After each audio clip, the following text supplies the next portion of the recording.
Hey everyone! It has been a while. You're seeing this video real time. I filmed it within days of posting it, if not the day I posted it, or I filmed it, I posted it.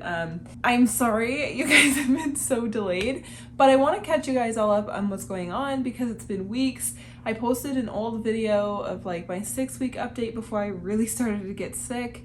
So I think the best way to do this is to just sit down and give you guys a current update before I continue on with any of the first trimester videos that I wanted to give to you guys. I've got things like a pregnancy Q&A that I want to do.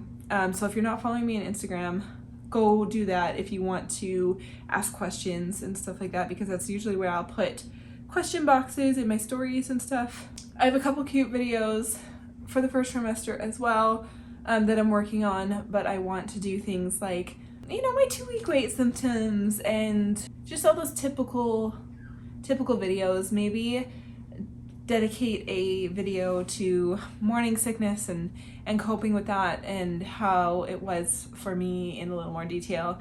So this video doesn't become all about that. Just things like that I want to check off. But I thought, since it's been so many weeks since I last saw you guys and I kind of just dropped off the face of the earth, that it would be good to just sit down and update. My kids are out playing with friends, and so I thought this was the perfect time where the house would be kind of quiet, except for the laundry in the background. I'm sorry if you can hear my dryer going. So this is the first week I am feeling human again, and I could cry. I am so excited that I just feel normal. It was really rough. It was really hard, I'm not gonna lie. It's been a tough month, but I'm feeling so good now, like myself. I'm just feeling like myself, and it's such a relief. So I am 9 weeks right now. I'm actually almost 10 weeks pregnant, but I am still 9 weeks pregnant for like what, 2 more days. So yeah, I'm currently 9 weeks while filming this, and hopefully while you're seeing this too, I'll still be 9 weeks pregnant. But it's just flying by. I can't believe I'm almost 10 weeks.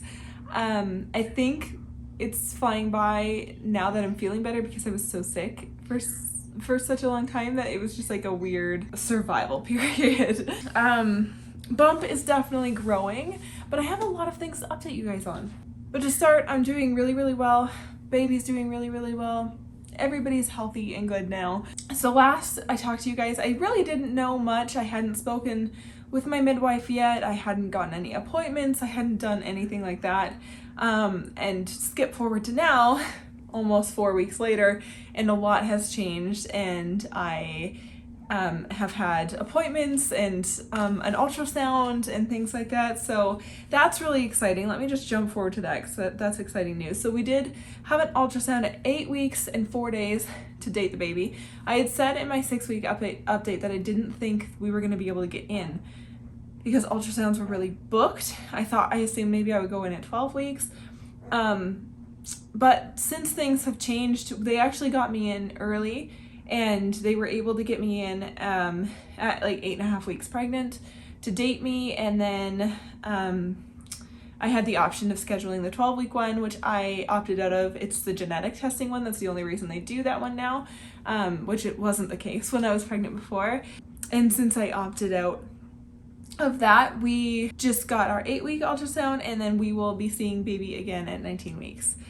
For the anatomy scan and finding out what we're having. So baby is much bigger now, I'm sure, but this was our little bean at 8 weeks and 4 days. I wasn't sure if I was due. I know I haven't really mentioned that, and it wasn't intentional, like when I'm due. I don't like to focus on the due date. You know, I call it a guess day. If you have been with me for a while, you know that. But it wasn't intentional. I wasn't like trying not to tell people my due date. I just like didn't think to say it. I don't know. I forgot to mention it. So when we went for this ultrasound, I was pretty sure on my dates, but I wasn't sure if I was either like due on the 20th, the 19th, or the 18th. And it turned out that I was on the earlier side of my guess, and so I am just due on December 18th, which is perfect. It's a week before Christmas. So hopefully, cross your fingers for me, everybody. I go into labor and have this baby on or like just before my due date, and I don't go too far over or anything. Mackenzie was a due date baby and Grayson was 41 in 3 days. So, but that's our baby at 8 weeks and 4 days. The ultrasound went great. They were super lovely, super efficient, which I appreciate. Everything was great. Yeah, everything checked out great. Everything is healthy. Baby's heart rate was beautiful, 173 beats per minute. I can't remember what Grayson's was. I don't know. Everybody's like, ooh, higher heartbeat, but I'm pretty sure Gray was also, like, I think Mackenzie and Grayson were both kind of within the same higher range too.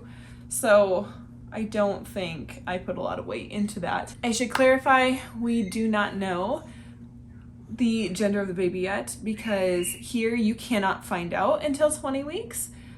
You don't get to, like, I know in America, I think you can find out at like 10 or 12 weeks when they do that genetic screening. We don't have the option to receive that information back here. So you have to wait until your anatomy scan between 19 and 21 weeks to find out the gender of your baby. We do have sneak peek. I don't particularly care to try sneak peek. I know it can be kind of a mixed bag on how accurate it is, so we're just going to be patient and wait. It's going to be here before we know it. I already have that appointment booked for the anatomy scan, and we will find out then, and yes, we will share that. So I'm sure I'll be answering a lot more questions in the Q&A, but I just wanted to let you guys know, since I have a lot of American followers here, and I've had a lot of questions from my American friends asking if we know the gender of it. No, you can't find out that early here. And everything is public health care here, right? So you can't just like go, that I'm aware of, to like some private clinic and pay to, like, it doesn't work like that here. So we'll just wait. So we'll all know at the end of July. My bird is just really, I'm sorry if you hear the bird. He's just singing away. He's having a really good singing day. So he's having a great time with himself. What else do I want to say? So we saw the baby. Oh, I got in with my midwife, which I knew I would get in, but I chatted with her. We haven't had our first appointment yet. That will be coming up. Usually, I mean, there's not a whole lot to do at your first appointment in your first trimester with a midwife anyway, but we got some really exciting news I'm excited to share with you guys. One really wonderful thing that I'm super excited about is this time all my midwife appointments are happening at home.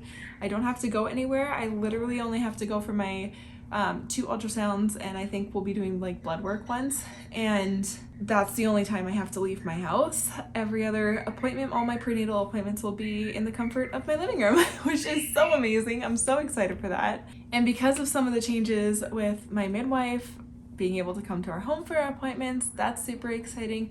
Not only that, but we are officially allowed to have a home birth now. Before with Grayson, I gave birth in the birth center, so I've had a hospital birth, a birth center birth, and now I have a home birth.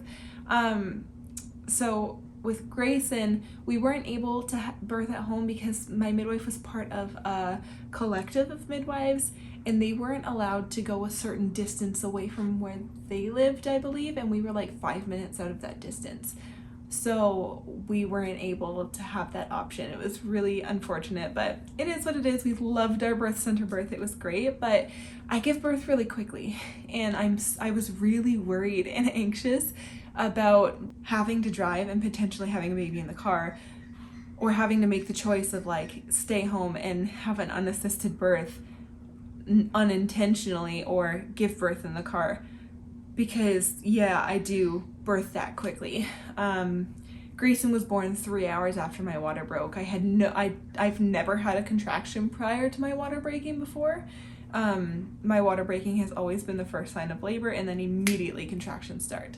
So I was really concerned about having to go somewhere, because I found with Grayson my labor was so fast and so intense that because we had to move we had to do the long drive, and then we had to get settled in the birth center, I really had a hard time coming to terms with what was happening so quickly, and like getting in my body and getting in my own mind and focusing the way I want to focus for labor. So I'm just so excited that I will be in my own comfortable space. I won't have to go anywhere, and I'll be able to just fully get in the zone and be able to birth this baby quickly and as pain-free as possible. So that will be really lovely. And like, oh guys, by the glow of the Christmas tree, can you just picture it with me? Just like, oh, the lights are dim, the twinkly lights are on, the Christmas tree is glowing, there's soft music in the background, like, oh, it's gonna be beautiful. Perfect. I'm so excited. We will chat more about this kind of stuff. I know you guys are probably gonna have questions and things like that, but that's what that Q&A is for. So again, pop on Instagram. If you're not, I will post that maybe tomorrow. I'll ask for questions. So yeah, those are some really, really, really exciting updates. Again, we saw baby and everything was great. Seeing the heartbeat was really, really awesome. We haven't heard the heartbeat yet. We'll be able to do that via Doppler when I see my midwife. So that will be really exciting. And yeah, it's been a really good, healthy pregnancy so far.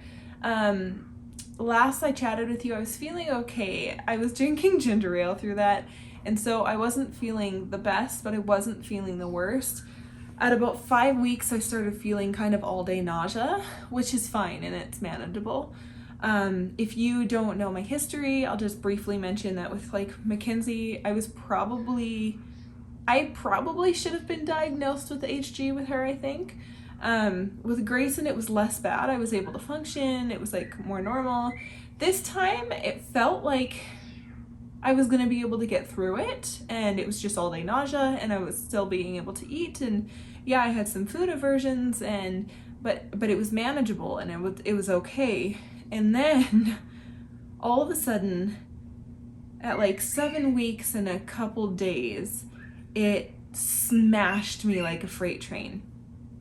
It hit out of nowhere. We had gone to the movies and I had movie snacks. I was feeling great. I was feeling fine.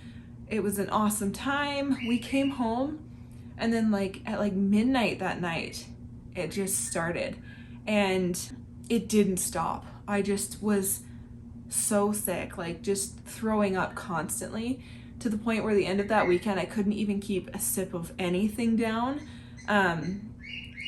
I couldn't eat anything. I couldn't keep a sip of water down. I couldn't keep a sip of ginger ale down. Like nothing was staying down. I was super, super dehydrated. It was just bad. It was so bad. And then we got to the point where if I threw up for another afternoon, we were gonna have to go to the hospital, because I would have needed to be put on an IV and rehydrated and get the nausea under control. But thankfully something happened, and I was able to start keeping some things down, and slowly I was able to recover. But after that point, it was just really, really, really rough for me, and I was super, super sick from week 7 until week 9, essentially, to the point where I was in bed for almost 2 weeks straight, because anytime I moved around too much, I would be sick, and staying and like reclining in bed was the only way I could keep food and water in my system. Or like, it wasn't even water. I couldn't drink water. Gatorade, ginger ale, anything. That was the only way I was able to actually keep me and baby hydrated enough to function. Oh, it was really, really hard. It rivaled Mackenzie's pregnancy for those 2 weeks. And although all day nausea is hard, like it was just so hard. Like there was one day where I just like, sometimes I would get a little bit of a break where I would feel horrible, but I would get like maybe 2 or 3 days where I didn't throw up. And that was amazing and so wonderful. But then it would be like constantly for like 48 hours. And there was one point where like Cody came home and I was just like crying, and I was like, I'm so grateful, but this is so hard, and like I don't know, I'm worried because I can't keep anything down. Like, how is the baby gonna be okay? And like I can't do this again. Like it was so hard because I couldn't take care of my kids. I couldn't leave my bed. I hadn't gone downstairs to like the main floor of my house in days at one point, because I made it down to the bottom of the stairs. I was like, okay, maybe feeling a little bit better, I'm gonna try and go downstairs. I hit the bottom of the stairs and immediately just no, it was not gonna happen. So I don't say this to be like, oh, poor me, but just to show you how different each pregnancy can be and how hard it can be for some women. I envy all of you who don't get that sick. I don't know. I tried everything, as you guys know, for a year and a half to prepare my body for this. I prepared with supplements and diet and everything to try and avoid severe morning sickness. I took all the things, I did all the research, and it didn't matter. And I think some people's bodies just have a really hard time with the hormonal change. And it was weird because like for my other pregnancies, I got sick right at that 6-week mark. So the fact that like I was just at 5 weeks, from weeks 5 and 6 was just nausea. I was like, okay, I can do this. Like this is okay. And then no, it just, shit hit the fan. And I was not okay. At about week 8, I was super desperate to try something because I knew I needed to stay hydrated. I knew I needed to get nutrition in me. I knew I needed to feed my body and my baby. And although I know the baby was okay, like for example, I was so sick that I lost 10 pounds in a week and a half, less than 2 weeks. Like it was way less than the 2 weeks. That was getting into dangerous territory. I have a couple of friends who have seen me that have been like, you've lost weight. Or I've even posted a picture on my Instagram stories and have people who are really close to me message me and be like, whoa, you look like you lost weight. Yeah, I was super sick. So I decided to try taking a different supplement and seeing if that would help. So I chatted with my midwife and she gave me the go ahead to like try a little bit of a higher dose. And it takes quite a few days to build up in your system. So I don't know if that played a part.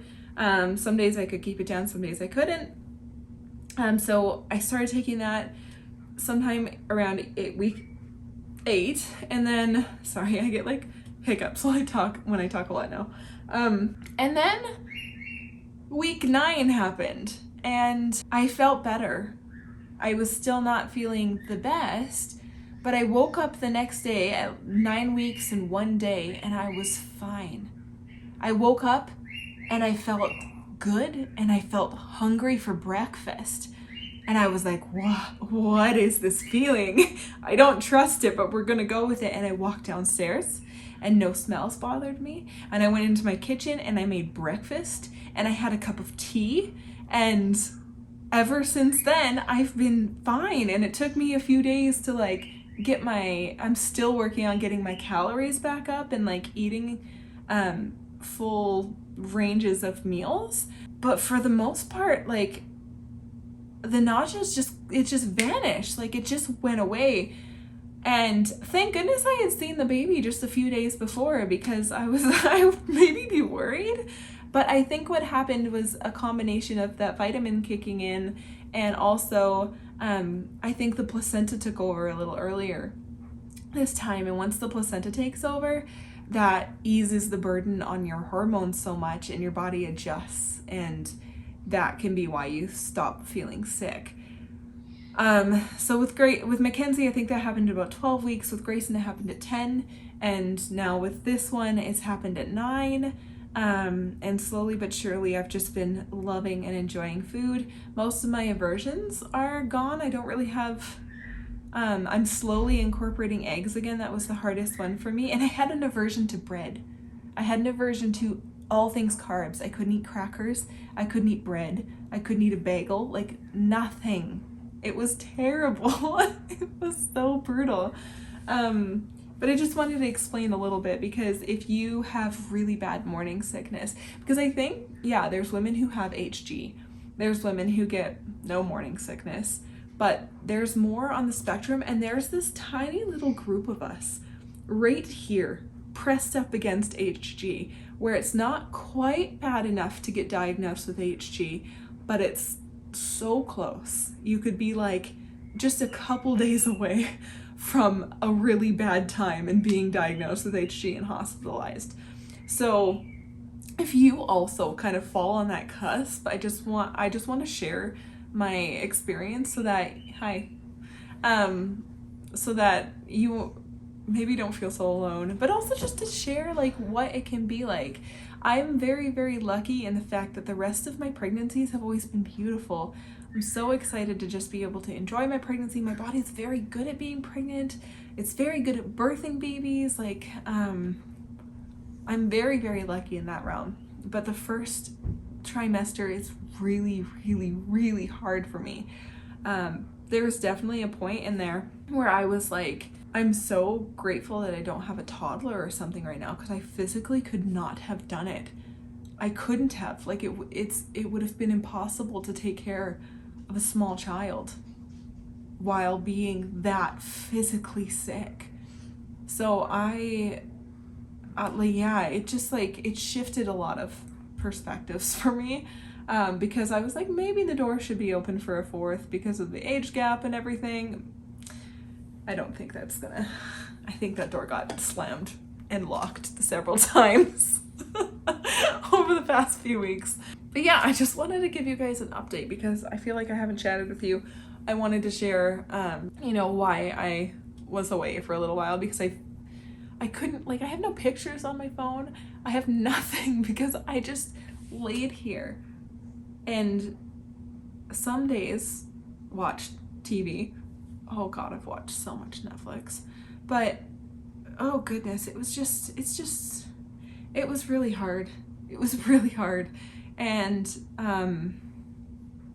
again, we should be able to talk about our hardships without sounding like we're not grateful, because obviously I'm so grateful for this baby. This baby is a freaking miracle. Oh, this baby is a miracle.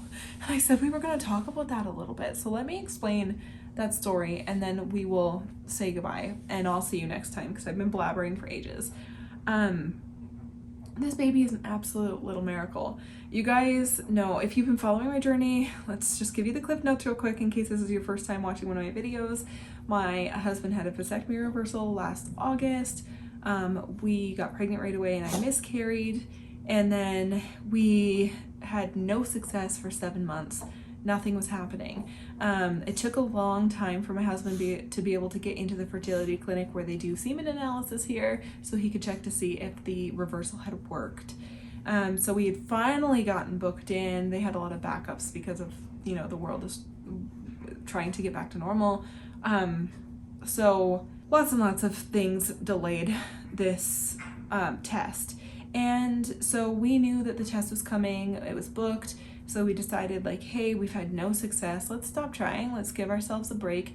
I was tracking every single thing. I was temping. I was ovulating. I was like ovulation strip testing, charting, all of the things, so that if we needed fertility help with the fertility clinic, if we had to go to those steps, we would be able to sooner.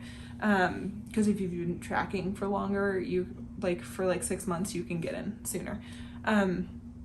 So it was just exhausting mentally. So we said, like, let's take a break. You're getting your test anyway.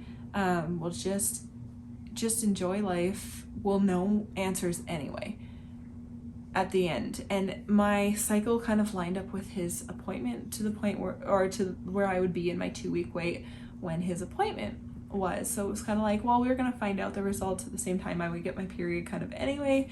So it worked out and we're just like, hey, let's stop trying, give ourselves a break and just kind of chill. So we did that and my husband went in for his test. It was really early in the morning and I was 9 days past ovulation on the day that he went in for his test. And so I was like, wouldn't it be funny if I took a test and it was positive? We didn't try. He's getting his test today. And so that's what I did. And that's when I found out that I was pregnant. And it had worked. And then it took weeks to get our results back. We were so excited. We confirmed the pregnancy. Everything was fine. We were just ecstatic. We assumed maybe it took a long time for his count to build up or something. Because I was worried. I was like, is it me all of a sudden? But we now know that it wasn't me. And then finally, about 2 or 3 weeks later, his test results came back. and it showed that his count was incredibly low.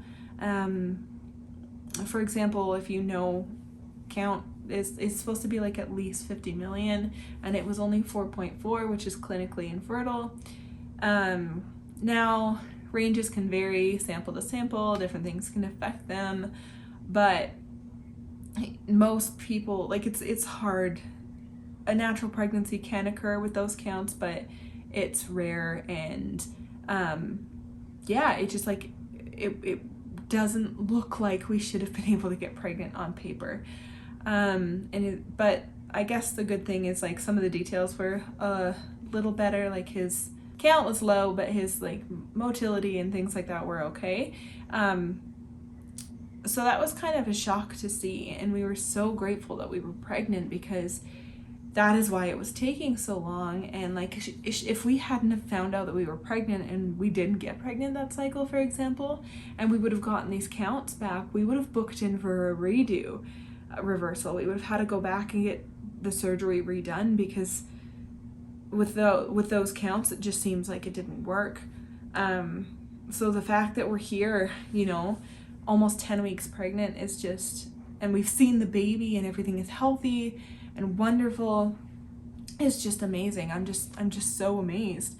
And this baby is absolutely a little miracle that was meant to be here. Sorry, I'm pregnant now, so I cry. But every time I think about it, it just makes me emotional, because we waited so many years. Like, we've been waiting. This is like a 7-year journey in the making. And the fact that we just got here is just such an amazing thing. So yeah, I wanted to kind of share what I meant by this baby being a miracle. And we're just super, super grateful that somehow our little rainbow baby made it to us. So yeah, that's my update for 9 weeks. Let me know how often you guys want me to do these. Should I do them weekly? Should I give you guys a weekly update? Is that too much? I don't want my channel to just be baby stuff from here on. I know it's like, it seems like that's what's happening, but I'm just trying to catch up on some of my first trimester videos, and then I'll be able to like film my normal vlogs and stuff in between as well. But anyway, this video's forever, so I'm gonna stop talking, and we'll see you in my next one. Pop on over to Instagram, and tomorrow I will ask for a bunch of your questions, or maybe tonight I'll open that up and we will start getting some questions for a Q&A. Thank you guys so much for watching and being here with me and being patient while I was sick, and for all of your well wishes. Thank you for being here with me through this journey as I celebrate and as our family grows. I appreciate everything and every single one of you. So thanks for watching, you guys. We'll see you in my next one. Bye. Oh wait, no, you guys probably want to see the baby bump, right? Okay, excuse my pants, but here we are. This is 9 weeks. Baby number 3. Got quite the bump. Okay, bye.